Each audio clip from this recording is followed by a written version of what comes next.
Hi, and welcome to the Pit Lane, a Formula One podcast where we talk about everything Formula One. In this week's episode, we'll be discussing the 2024 Belgian Grand Prix at historic Spa. I am your host, Jordan Wynn, and alongside me is your co-host, Alden Kwell. How are you doing today, Alden? Doing well, Jordan. How are you? Good. It's been a busy weekend with my kids' birthdays, but now with the dust has settled, ready to do a podcast. Happy birthday to them, and let's do it. Yeah. Start with some news. We have a shakeup at Audi. Andreas Seidel is out as the CEO of Sauber Motorsport. He joined, January last year in 2023 as a CEO, and Audi's Formula One operation promoted this year. Also out, Oliver Hoffman was released from his role as General Representative Chairman of the boards of directors of Sauber. So a little bit of clashing heads there. And he had recently been in this role with Audi back in early March as well. So both out. Yeah. Ultimately, I don't think this came as a surprise. I think there were some rumors surrounding how Audi's management was going to be organized going forward. Like you said, Seidel joined in January of 2023. He was the CEO of Sauber and the CEO of Audi's Formula One operation. His role, along with Oliver Hoffman's role, there was some confusion about like who was really in charge. Ultimately, their roles had kind of been changed in March to sort of better align it, although that didn't last very long, as just this last weekend, they were both released from their duties and replaced with a Formula One favorite, Mattia Binotto. Former Ferrari. He's NCO and CTO, so he's overseeing a couple departments, right? And hopefully, that gets him in a good spot to get this Audi team up and running. Do we know when he starts? Is it 2025 or is it immediately? I believe it's August 1st. Okay, so what?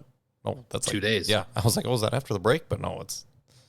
So he probably won't be working, but since they're not allowed. Yeah, I guess it's not allowed. So he will collect a paycheck for a couple weeks. Maybe just like getting to learn people's names and whatnot, and hit the ground running come whatever, September or whatever. I have some flashcards with some pictures on it. Go from there. Yeah, exactly. I think this is a great move for Audi. I mean, say what you will about losing Seidel and Hoffman. I think Binotto is a guy who's proven that he can run one of the most complicated Formula One teams in this sport. In Ferrari, he won races with Ferrari. He dealt with a lot of politics at Ferrari. He didn't always come out on top. He had some very competitive drivers while he was there. Strategy calls weren't always the best, whether that was his choice or not, we don't know. But as far as like having a mastermind, Binotto is like a very safe choice. I think this is a big win for Audi. Hopefully he can bring in some additional talent to sort of steer this team towards a successful path. I don't know. What are your thoughts? No, I agree. I think I know he got obviously let go from Ferrari, last year and a half ago or so, but I think him getting out of that umbrella where he's been a really long time will probably only help him, or he probably might know some people over at Sauber, Audi, but at least it's kind of more of a fresh start for him. He doesn't have a lot of ties. He doesn't know everybody where he probably did before.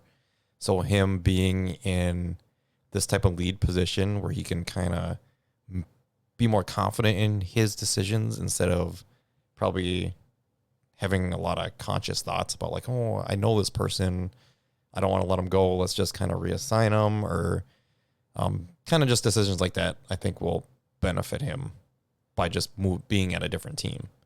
And yeah, I think he's probably just going to thrive there as long as he's able to build a team around him that he thinks is competent enough to build almost a ground up team, as Sauber currently has 0 points.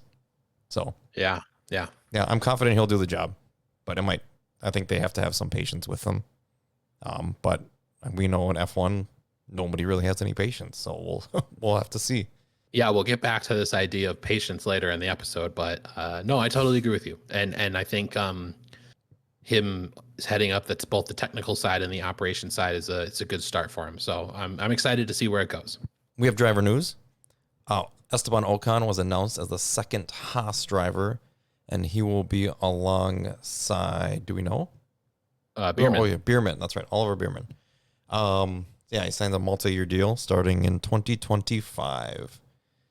Your thoughts? Yeah, I think Haas probably made a good choice by getting both a young driver in Bierman and getting a more experienced driver in Ocon. The height of these two drivers isn't concern for them, as Hulkenberg is already very tall. So they don't have to worry about redesigning the car too much, which genuinely is a concern that some teams have, right? Yep. I mean, they can obviously, if they want a driver, they can make any modifications they need, but you have to really want a driver like that. So I think this is a good move. You know,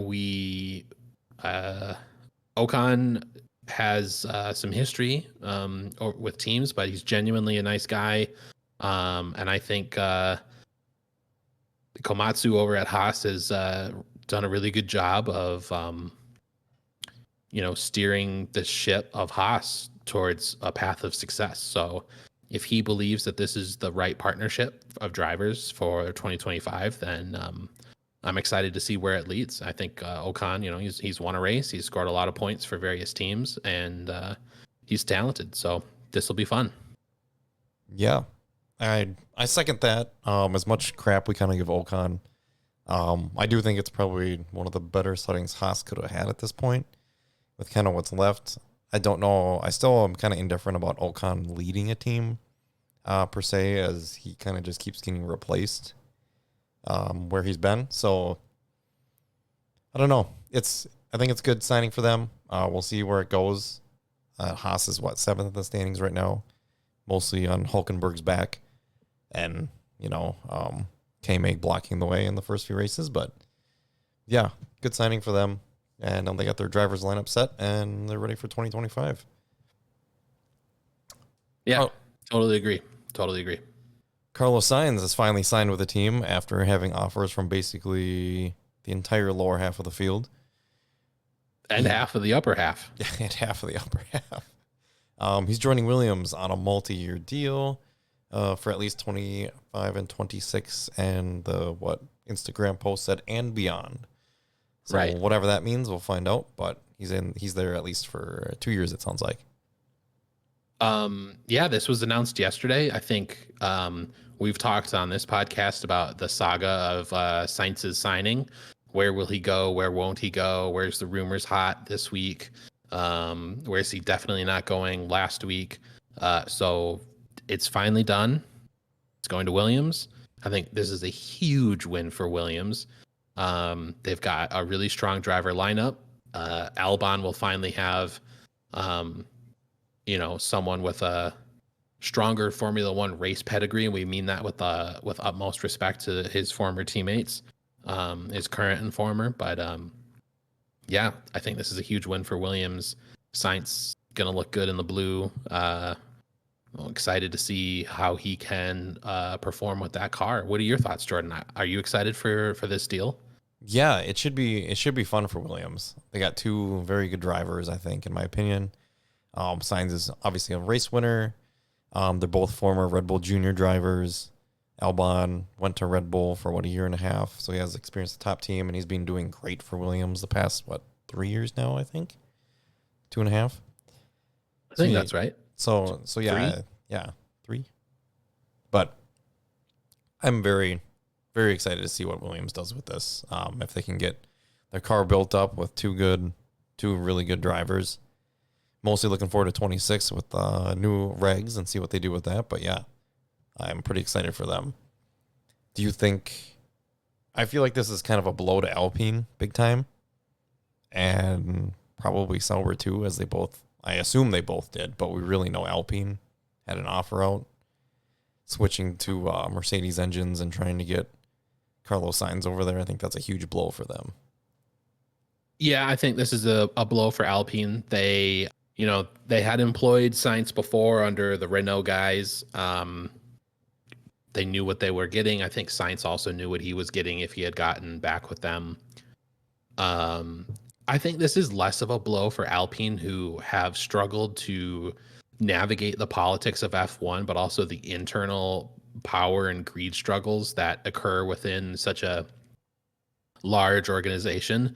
But I think this is a larger loss for Audi, who have bought 100% of Sauber, will be rebranding the car and the team as Audi, will be creating their own engine, will be investing tons of money into their Formula One ambitions, and have lost out on a race winning driver who honestly would have been like the poster child of their F1 ambitions.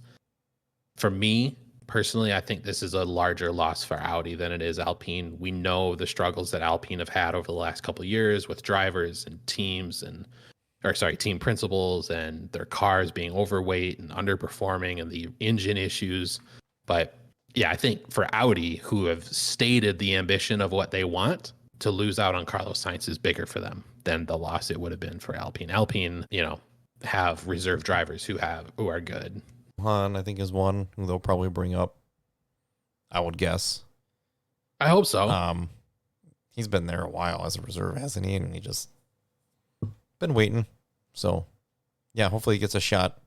That leaves us with, 4 seats open for 2025?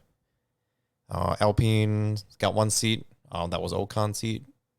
VCarb, Daniel Ricciardo's seat is technically still open. Liam Lawson's still waiting. We'll see what happens there. Sauber Audi with Guan Yu Zhou or Bottas' seat, however you look at it. But neither were rehired there. And Mercedes has a seat open, which kind of seems like with Carlos Sainz moving on to Williams, that it might be Kimi Antonelli is probably the lead guy there. And he's if you were speculating, how do you feel the rest of these seats get filled? Good question. I know Alpine, we kind of briefly just touched on it. I think Duhan will probably get that one. If I were to guess, with Gasly being the mainstays, he's been there for a few years now. VCarb is an interesting revolving door situation. I'm sure we can touch on it later, but my quick snippet is I bet Ricciardo goes to Red Bull and Liam Lawson gets that seat at VCarb. The Sauber Audi situation, I got no clue. Maybe they end up keeping Bottas for a year at least to fill that seat, but I don't, because I have no idea who's in their pipeline otherwise, as they've been kind of trying to poach people anyways. And Mercedes, like I said, I think Kimi Antonelli is probably the guy they're going to bring in there. Yeah. No, I think you're spot on with that. I would agree with the speculation. I think Lawson gets that RB seat, and that Bottas gets called back for the Sauber Audi thing for a 1-year deal. He seems to want to, but maybe he can get some like performance clauses put into the contract where he can, try and get a 1+1 or something for a 2nd year. But dark horse, maybe he goes back to Mercedes for a year. Yeah, I don't know. He might, but that's if they're willing to, Yeah. Well, there's a race-winning car over there. Yeah, multi-race winning car. 3 on the trot. That's right. Oh, 3 out of 4. We'll get to that. 3 out of 4. Oh, yeah. But we finally get some more livery news. We love our livery chat here. Alpine, who has got investments from some investment groups with some stars in America and other places. They had a one-off this weekend with the release of the Deadpool Wolverine movie, and their drivers wore themed helmets. I think Ocon was Deadpool and Gasly was Wolverine. It was a red and black, mainly with what the Wolverine, what do you want to call it? I don't want to call it a scrape, but it's claw scrape, like, if you scratch something, it's with the yellow tears in it, I guess. Yeah. On the engine cover, it was pretty cool. It was a cool livery. It was a nice change of pace. I like that red color that was on there, that deep red. This was one of the best one-off liveries I felt, even though Yeah, this is one of the better one-off liveries that has been brought out for an F1 car, sort of like coupled with a movie. There were a couple James Star Bond movie Wars. liveries. Yeah, the Star Wars one too. Um, this one was really good. Like you said, that red, it looks so good on that Alpine with the black carbon. The matching red helmet for Ocon and the matching yellow helmet for Gasly was just sublime. I really enjoyed it. It's too bad that they didn't get more screen time because they also weren't performing very well, but that's not the livery's fault. So It was beautiful though. It looked great. it was like you're beautiful. saying. It looked And great. yeah, like you're saying, as a one-off, it looked really good. There was nothing egregiously weird on it, like you see sometimes in these one-offs. Like I think the Star Wars one had like too much Star Wars stuff on it. Like I know it's a Star Wars livery, but you could have been more subtle, like this was, if that makes sense. I think what really worked for this one was how well all the other sponsors on the car Yes. seamlessly blended into the livery. The red worked for all the white lettering on the sponsors, and then anything that was sort of like an alternative color just matched perfectly. Whoever designed this livery, bonus. but yes, they if anyone is to be getting a bonus at Alpine this year, it should be the livery designer for this one. Specifically. Yes.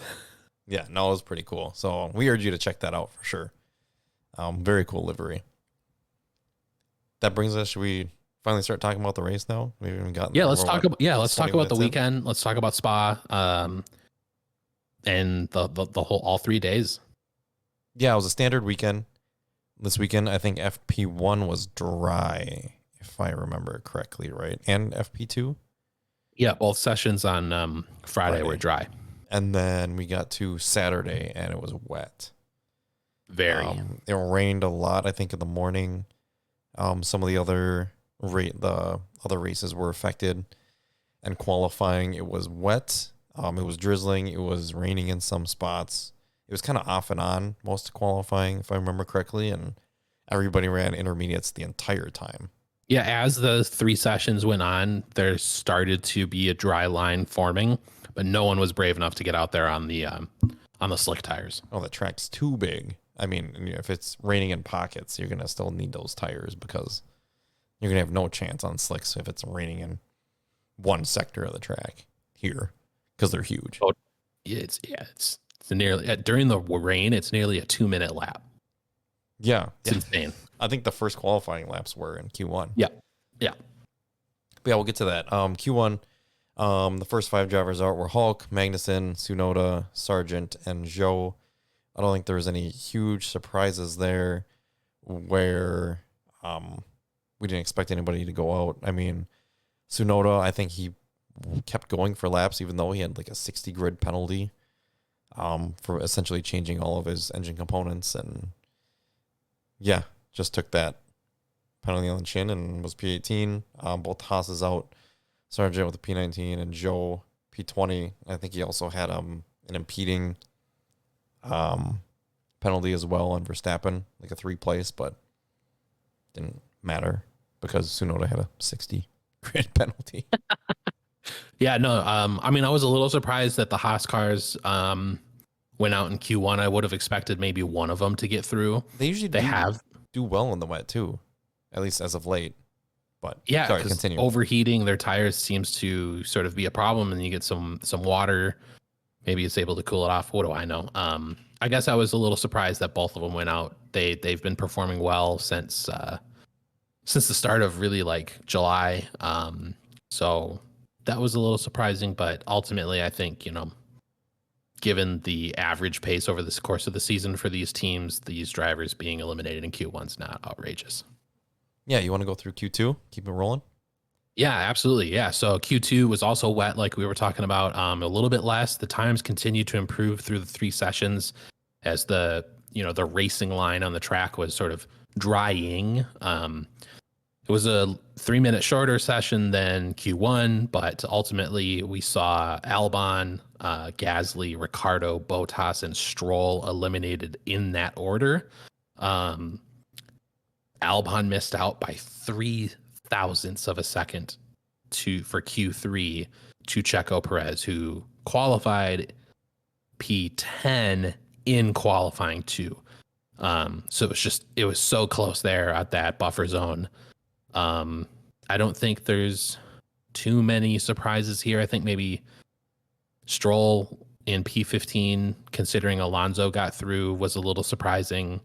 Bottas made Q2 in the Sauber, but ultimately, I don't know. What are your thoughts on the drivers eliminated here?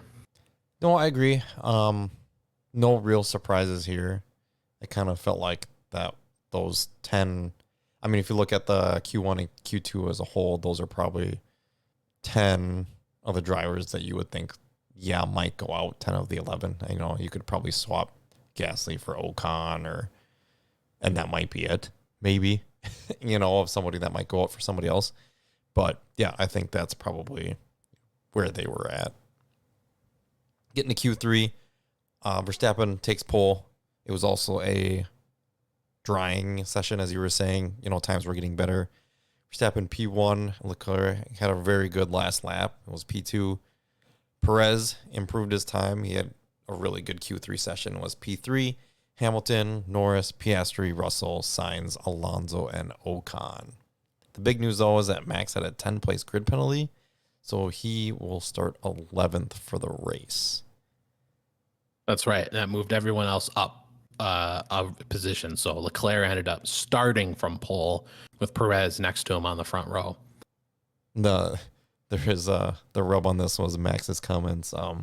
The media last week were talking about how he was sim racing in like a 24-hour race or something at Spa the night before the race, and Max made some comments. It was like, I was practicing in the rain all weekend last weekend at Spa for this, and it was raining, so that's why he got P1 because he was practicing all weekend on the sim.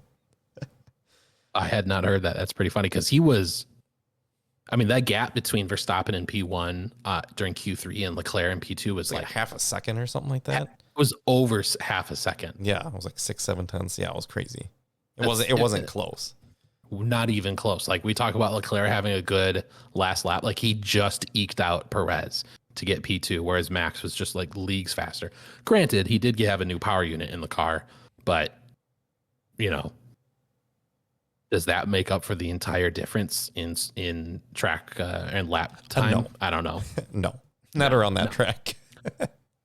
Max was locked in for qualifying. Yeah, clearly. So yeah. Yeah. So you touched on the 10-place grid penalty for Max, the 60-place penalty for Tsunoda, and the 3-place penalty for Zhou. And that left us with the starting grid. You want to go through that, Jordan? Just like what we saw on the opening lap, or the opening of the race.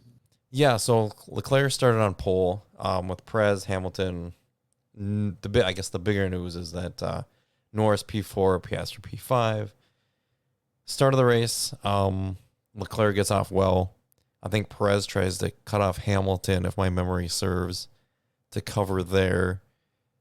Norris, first corner, coming out, he's side by side with Piastri. I think Piastri's on his inside.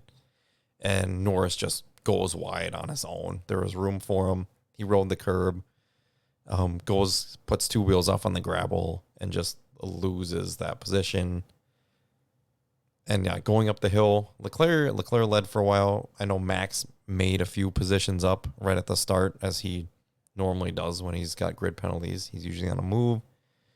So yeah, it was a great start for Leclerc. I think was Hamilton P2 at that time, and then Perez was P3, followed by Piastri. Yep. Russell. Hamilton was able to get Perez on the opening lap. Yep. So yeah, Leclerc, Hamilton, Perez, Piastri, I believe Russell, and then Norris. Yep. Kind of through the first lap was the big mainstay here. And the undercut was huge around Spa this weekend, with the track rubbering in as they went, because they had rained, most of the day on Saturday. So as they went, track rubbered in quite a bit. And yeah, do you have thoughts going from there? Yeah, just to touch on the opening lap, I think something that we've seen at some of the other circuits in Europe, and they've made a concerted effort to eliminate sort of these super wide runoffs during in certain parts of the tracks where drivers have consistently sort of taken advantage of safety runoff. And this is something that we saw changed here in Spa. On the outside of turn one, it used to be just miles of asphalt for helping cars slow down if they went wide or whatnot. And we'd seen during opening laps that certain drivers would go super hot into turn one on the outside and just, ride the curb or, go a little bit over it and then just use that asphalt to save themselves, but then sort of like maintain their speed. And this was something that they eliminated this year. And we saw Norris, right? Like he went wide in turn one on the opening lap, and it ended up costing him because he, like you said, he got his tires in the gravel, and he lost a bunch of time. He wasn't able to get traction out of the corner and lost a bunch of positions. And I think on the opening lap, this shows how these really work for racing. I don't know what the safety implications are because, was there a bunch of gravel that was brought on? Can drivers slow down? It's a little bit self-policing, but I'm liking this. I like the changes that they made in Austria. I like the changes that they made on some of the other circuits. And I like this change that they made here because it's policing drivers who, recklessly go wide. Yeah, take advantage of it. Right. So, that was interesting to see. And I think, I guess the only other comment I have for the opening lap was that Norris lost 3 positions on the opening lap due to this. I think he was passed by.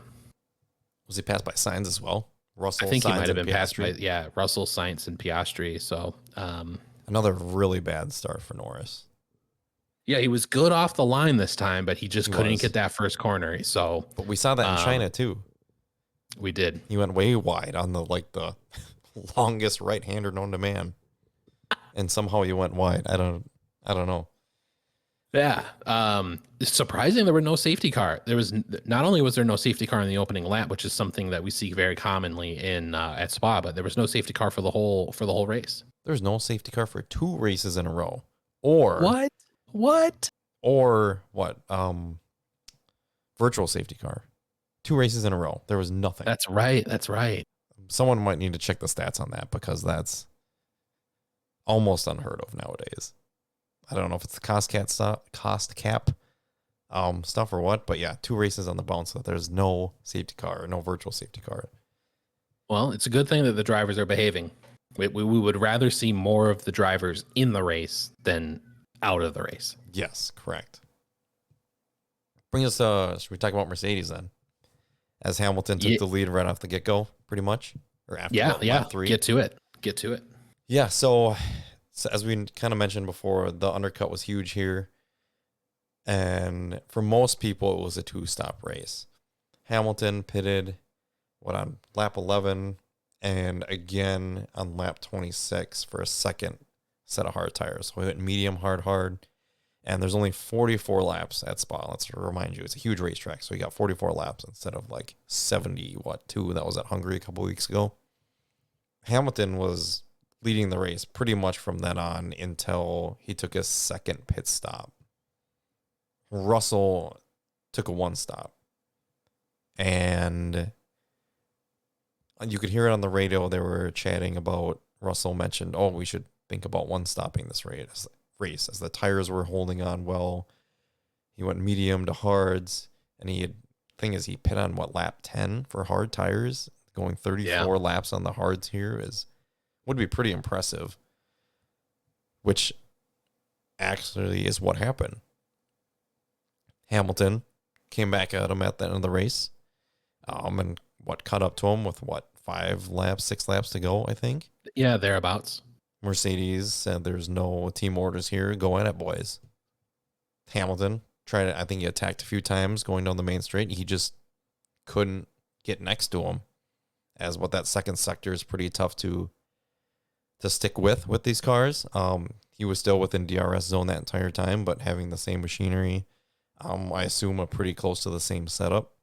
He just couldn't get by Russell. He couldn't even get next to him. Yeah. I was surprised by the pace of the Mercedes during the race. They were both very fast from the beginning. We talked about their qualifying. They qualified fourth and seventh, moving up to third and sixth for the start of the race with Max's penalties. But that's kind of been where they've been, give or take, whether it's Russell or Hamilton, kind of been in that, second, third, fourth row area for the season. Fourth row kind of at the worst, but sort of like second row, third row. I was very surprised to see Hamilton get past Leclerc on lap 3 so quickly and so easily, and then not be able to get past Russell in the closing stages of the race. Russell defended great. There was no funny business. There were no shenanigans. It was just solid racing from both of them. The entire time they were sort of battling out at the front. Piastri was like gaining many tenths on both of them. He was running in third at this time, and just kept on gaining on him. And like you could see while they were showing, Hamilton and Russell on the screen, you could see the orange papaya car slowly gaining positions on them. And it ended up being like a very close finish with Russell finishing the race first, Hamilton in second, and Piastri in third. But they came across the line within like, I think, It was about a second and a half or so, wasn't it? Yeah, second and a half gap between the three of them. So it was very close, all things considered. Yeah, it was actually, for a non-safety car race, it was a very entertaining. For like probably like the top 6 positions or 7 positions were mostly in contention, I would say, right? And yeah, I think that's fair to say. Yeah, it kind of came down to strategy, and there was different cars, and most of the positions were all competing with each other. So it was good to see. And like you said, Russell came through in P1, and we say came through because there's a reason why he's not actually P1 at the end. Hamilton came right behind him, and Piastri was also right behind Hamilton. So as we talk about Russell here, I know you said there was no funny business during the race, but there was a little bit of funny business. He was disqualified, actually, after the ceremonies. His car came into the weight.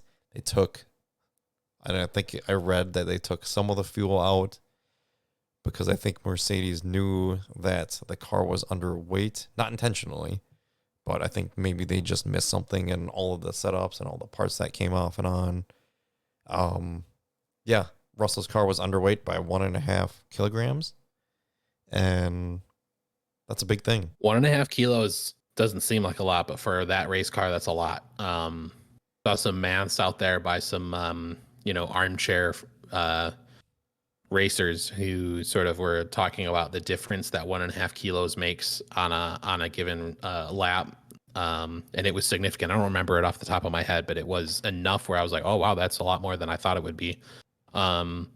People were also talking about how this circuit is so long that they don't have a cool down lap, because a cool down lap at Spa takes about 7 minutes. That they round corner 1 and then come right back in the pits. But by doing that, you're not able to drive around the circuit. And mainly what a lot of drivers do, not necessarily on purpose, but just by nature of getting out of each other's ways, waving to the crowds, right? They pick up a lot of rubbers, the tire, the shredded tire rubber. There you go. They call it marbles. So the shredded tire, that's left on the side of the track, they drive over and it picks up on their tires and adds quote unquote weight to their car, because that's added to the actual weight. And again, saw some math by the internet mathematicians, and it's actually quite easy to pick up marbles and gain, maybe not exactly 1.5 kilos, but not that hard to gain 1.5 kilos with marbles, because those tires are so hot that when you run over the marbles, you're basically like, it's sticking to your tires because they're like glue. It's like fresh gum coming out.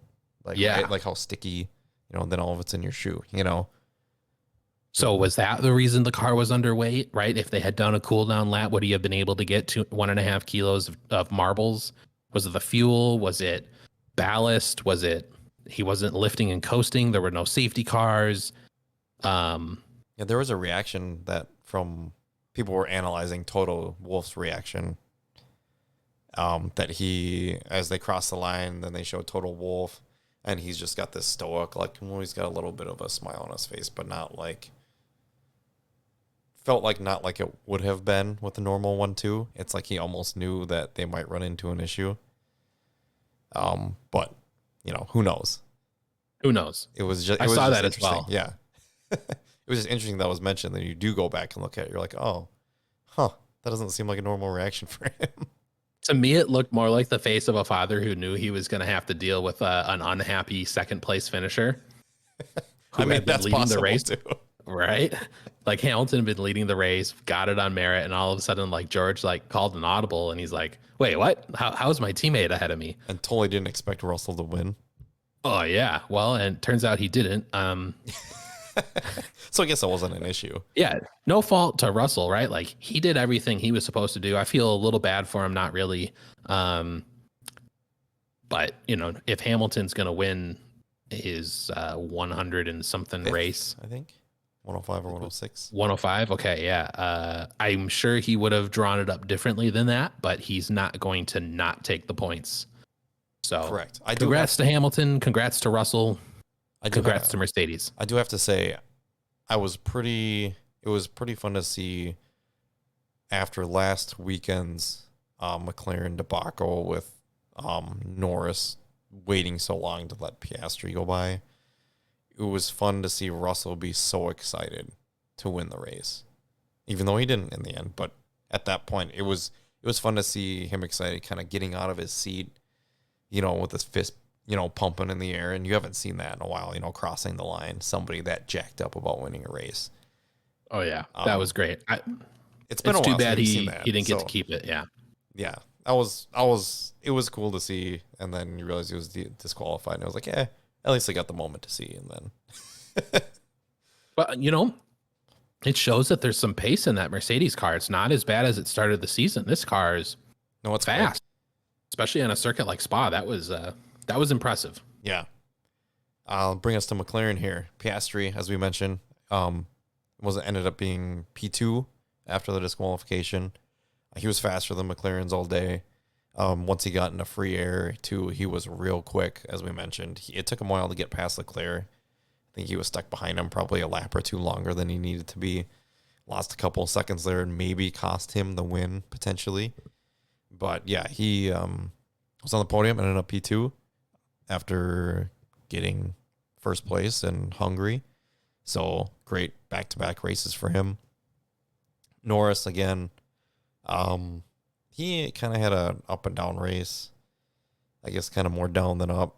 Like you said, he did start a line, went in the gravel, lost some positions, and then couldn't get by Max, and then lost touch with Max, and ended up, P5 in the end after disqualification? Yeah. So, tough. I mean, tough weekend for him. Yeah, just not great compared to what we think of him, I guess. Yeah, we've gotten used to Norris sort of being on the podium over the last 5 or 6 races. We did talk about the Russell, Hamilton, Piastri sort of train coming across the line really close. The battle for P4, P5, P6 for the race, which was at that time Leclerc, Verstappen, Norris. They were all 3 of them even closer coming across the line. So Norris, even though he was, he ended up getting a P5. He came across the line P6, but he was just behind Verstappen as Verstappen got so close behind Leclerc. So I think there's a little bit there's some speed there that Norris and Verstappen isn't showing in their ending position because they got held up a little bit. But I think that goes to show the kudos that Leclerc deserves for finishing the race P3. Yeah, and in a Ferrari that we kind of know race pace hasn't been the best in comparison to these other cars. Yeah. As compared to the Red Bull and the McLarens and Mercedes. So, yeah, it was in the end, it was probably the best Leclerc could have hoped for, in my opinion, with the P3. And obviously, like we said, across the line P4, but got P3 with the disqualification. Sainz P6, kind of felt like he was, I don't want to say no man's land because he kind of was around Norris a little bit, but then I mean, it's just where the Ferrari is right now. He's just behind the other teams, the top four. Yeah, it's not like he tried anything crazy with his strategy. He, I think maybe he got undercut a little bit by some of the other drivers during the race, but obviously Norris ended up finishing ahead of him, even though Sainz was past Norris on the opening lap. But I think both of the Ferraris ran good, solid races, mistake free. They just didn't have sort of the race pace to sort of compete with McLaren and Mercedes as they ended up dominating the weekend. Brings us to Red Bull. We talked about Max with his P4. He started P11, made up a lot of positions early on in the race, and then, I mean, we know that Red Bull's quick, and he ended up I think he undercut Norris and held his position, and that was it. So a good finish for him in the end. There's not quite that championship battle that everybody, I guess I don't want to say everybody, but some people were calling for Norris on Verstappen. But yeah, so Verstappen gains points on Norris there. Sergio Perez ends up P7 in the race after starting what did we say? P3? Second. He started second. Oh, yeah, he started second. So not a great race for him. He did have the fastest lap. Yeah, he was what? I don't know. I see our comments. He was 43 seconds behind Hamilton. Like, whoo. That was with the third stop, though, right? Sure. Lap. So you can say like a 20 second. So he's still 20. Yeah, let's just say behind. It was like 22 seconds behind Hamilton.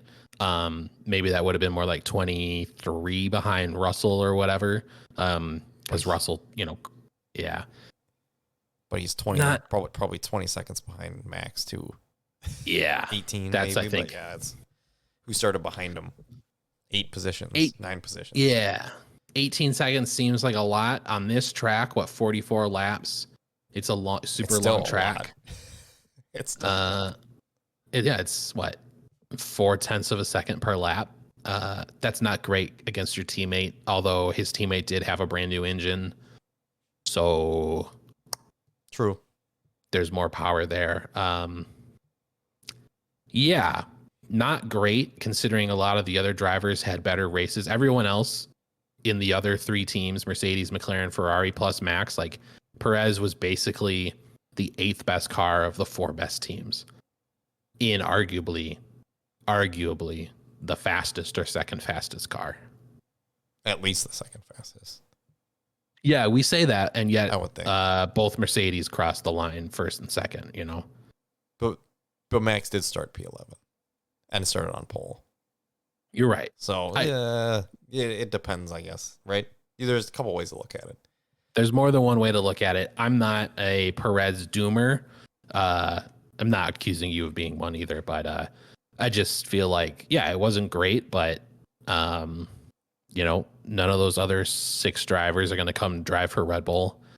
They got contracts, so would they take a seat at Red Bull? Yeah, but probably not against Verstappen. So you got to look elsewhere if that's what you want, if you want to replace him. And I don't think any of these other drivers lower, they all finished lower, albeit in slower cars, but I don't think any of these other guys would be better than Perez. That's just my 2 cents, but we'll get into that further as we move on to Aston Martin. Yeah. Fernando Alonso, not much airtime, but P8. I think he had a 1 stop this weekend, as well as Stroll did, but he finished P11. But yeah, he's 43 years old this week as well. So good weekend for him in the end with a P8. That's a great finish for them. Yeah, happy birthday to Fernando Alonso. I think you were right. I think he did a 1 stop. Best of the rest. Alonso's, he's not in 5th. He's not in 4th like he has been last year or even earlier this year. I think this is about as fast as this car is. They're the 5th fastest car. Alpine, good news. Both cars started the race and both cars finished the race this week. Ocon with a P9, Gasly P13, excuse me. So Ocon getting a couple points there. Big for them in their special liveries. Like we said, we wish he had more screen time with them just to look at the car, but good finish for Ocon. That's actually a really good finish for Ocon. P9. Well done. Yeah. V-carb. Ricardo finishes P10 in the end with the disqualification, and we should mention he did out-qualify Tsunoda in the rain, and Yuki was P16, but he also started last on the grid. I think Yuki did a one stop as well. Yeah, I think that's right. But Ricardo started the race. P13 ended up gaining 3 positions. Tsunoda started the race P20, gained 4. They had a good race.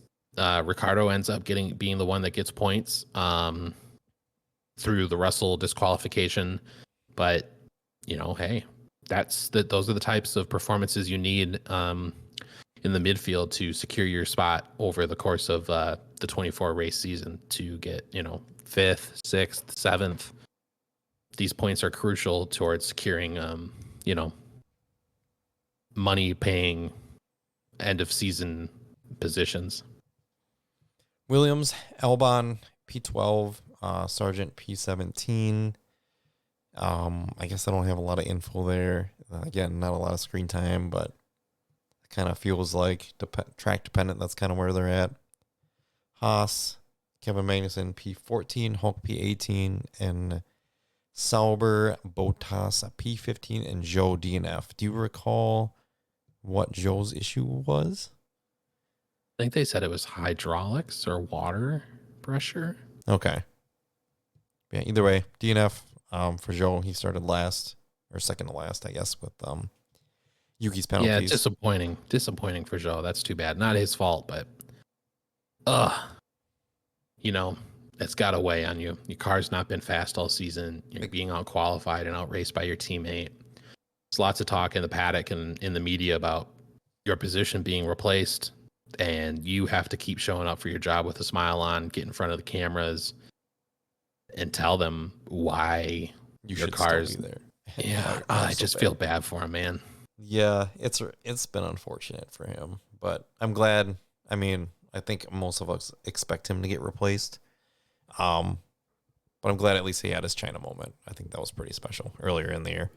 That was very special for him. All right, well at least that concludes the Belgian Grand Prix. Who is your winner? I think my winner is Mercedes overall. Just both of them, they finished 1 and 2. Hamilton gets the win. The car was fast, both in qualifying and during the race. They had the right strategy. Even though they diverged between the two drivers, they made the right calls. It's great to see them finish 1-2, even though Russell gets disqualified. I think they can use this as a building block to, find further success through the rest of the season.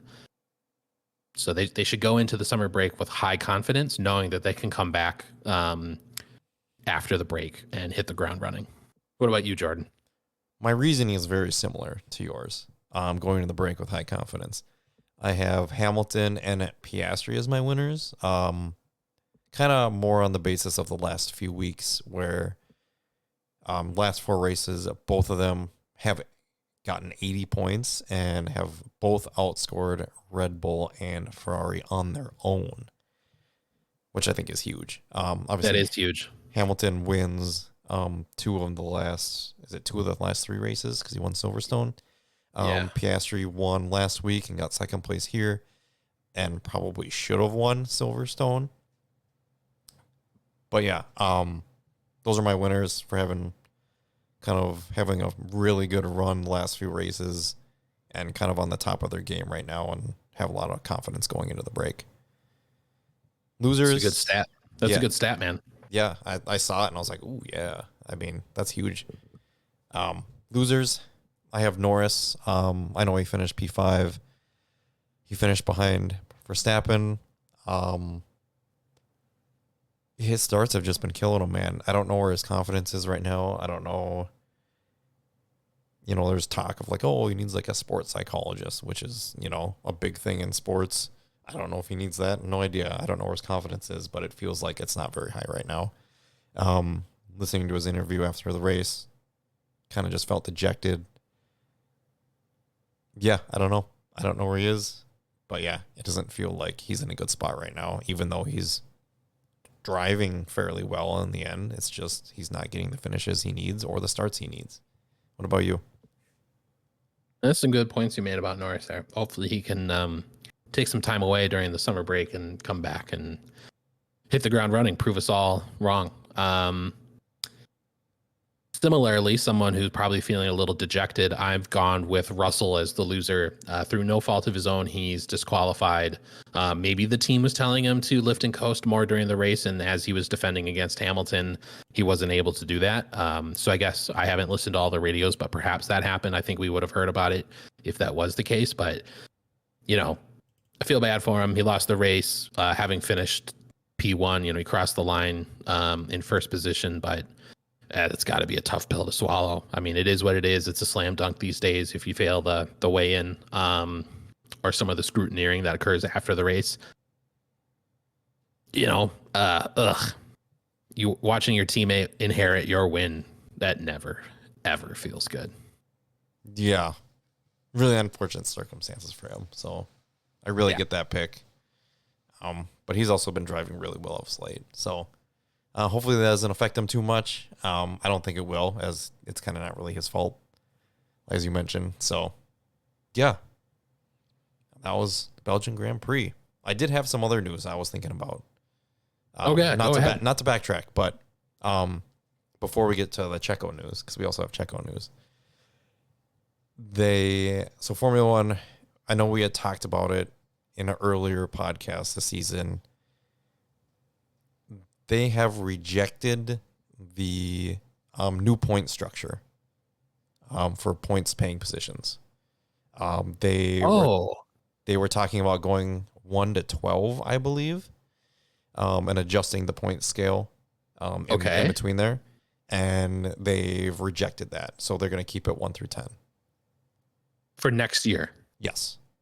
All right. Did it seem like it was possible for this to be reviewed again in the future, or did this feel definitive for the foreseeable future?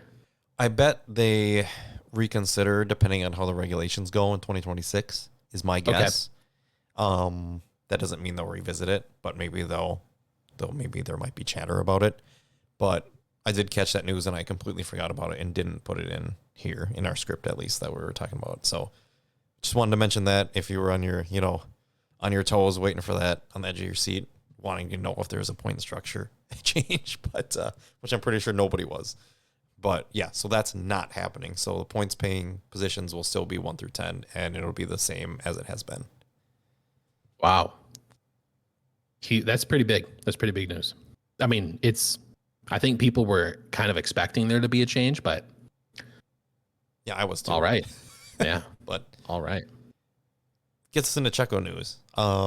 Red Bull had a meeting Monday, so yesterday, after the race, with the team, with I'm sure higher ups within Red Bull, about Checo's seat and reevaluating it. Rumor was, as we talked about previously, there were some clauses in his contract where if he's behind X amount of points behind Max, they can consider replacing him. Blah blah blah blah blah blah blah. He's staying.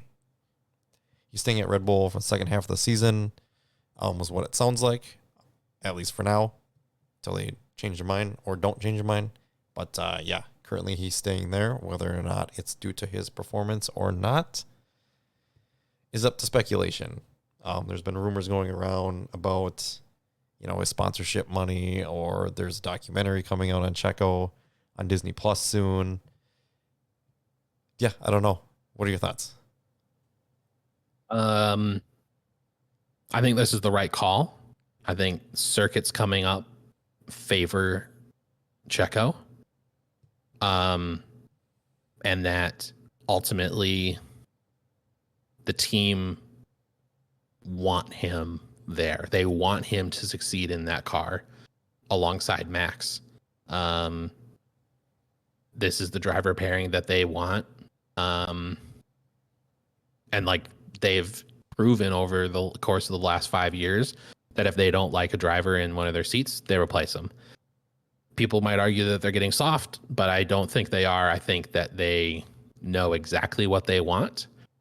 and they're using this pressure to, get what they want out of Checo. And maybe the clause to get rid of him, ultimately they have to pay him a lot of money and they don't want to, but I think for me, ultimately this is the right course. I believe. I think Checo has proven that he's the better driver. I don't think Daniel Ricciardo or Yuki Tsunoda would do any better than Checo at this point. Both of those drivers would have trouble in with the pressure, and I don't think they would be anywhere near as close as Max. People may disagree with that, but yeah. I don't like replacing midseason. I guess not that the world's fair ever, but I don't think that's fair. And I don't think throwing in a new driver midseason is fair either. By replacement, not by injury or something like you saw with Ricardo and Liam Lawson, last year. Yeah, so I'm glad Checo's keeping his seat. We'll see what happens at the end of the year. I know there's, still rumors, swirling around. We're already talking about a seat that's getting told they're staying and then talking about replacing him later. But we'll see what happens at the end of the year. But right now he's got a contract through at least, 25 or 26. So, yeah, we'll see what happens there.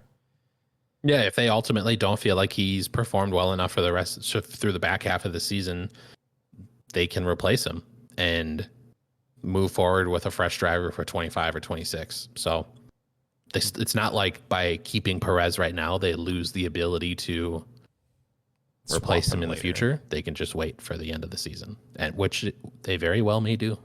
My personal preference, I would love to see Yuki in that seat just to see what happens. I think Yuki could be great at times, but I think it could also be just like borderline train wreck. But it would be a lot of fun to watch either way. And I love Yuki. I love Yuki. Yeah. No, we're big Yuki fans. I think he's got temperament issues, right? I think the pressure, the crucible that would be Red Bull could break him, but yeah, that would be just something to observe. I think the days that Yuki would be on, he'd be fire. And that's what I'd love to see. Same. And I know he has days where they're just not great. And I think that would be kind of the downfall of him. But yeah. I think he would have days in qualifying and races where he'd just be on the game and it would just be insane to watch. But yeah. And maybe we'll see that next year. Who knows? Maybe we will. Who knows? But yeah, so that's the last of the Checo news I think we got there. Okay. Yeah. And none of that was like officially confirmed by Red Bull. It's not like they released a statement or anything. These are sort of like leaked internal town hall meetings that they had at the team's facility. So we're kind of hearing this secondhand from sources that are reporting on it, but lots of people are saying that. So yep. That's what we know. Yeah. This brings us to the summer break. We'll see if there's any big news that comes out in the next few weeks. I think we're off for 4 weeks straight at least. So yeah, next race is in the Netherlands at Zandvoort, the weekend of August 23rd through 25th. So yeah, 4 weeks. But yeah, we'll if there's any other big news that comes out, maybe we'll have a podcast in between then. I don't think we have anything planned right now. But if any big news comes out, I'm sure we can have something to talk about. Yeah, this has been your Oh, go ahead. No, I was just going to say, as always, Jordan, enjoyed being here with you today. Yeah, it's always fun. This has been your host, Jordan Wynn and Alden Cable. Thank you for listening to The Pit Lane, and we'll see you next time. See you next time.